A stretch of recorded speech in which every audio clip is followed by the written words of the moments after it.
गरिबी आणि श्रीमंती. गरिबी ती कधी फक्त पैशाची नसते, ती स्वप्नाची असते, संधीची असते आणि सर्वात वाईट आत्मविश्वासाची असते. एका बाजूला श्रीमंती जिथे वेळेला किंमत नसते आणि दुसऱ्या बाजूला गरिबी जिथे वेळच आयुष्य खाऊन टाकते. गरीब माणूस सकाळी पोटासाठी उठतो आणि रात्री उद्याच्या भीतीने झोपतो. श्रीमंत माणूस उद्याचा विचार गुंतवणुकीसाठी करतो. गरीब माणूस उद्याचा विचार जगण्यासाठी करतो.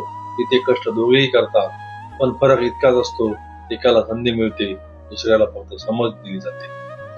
गरिबी शिकवते पैसा नसल्याची लाज कशी बाळगायची, श्रीमंती शिकवते पैसा असल्याचा माज कसा दाखवायचा. पण लक्षात ठेवा, गरिबी हा गुन्हा नाही आणि श्रीमंती ही पुण्य नाही.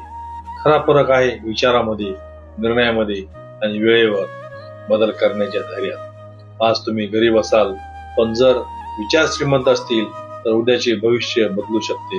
कारण गरीब ही अवस्था असते, श्रीमंती ही प्रक्रिया असते. आणि जो माणूस आज दुःखातून शिकतो तोच उद्या इतिहास घडवतो.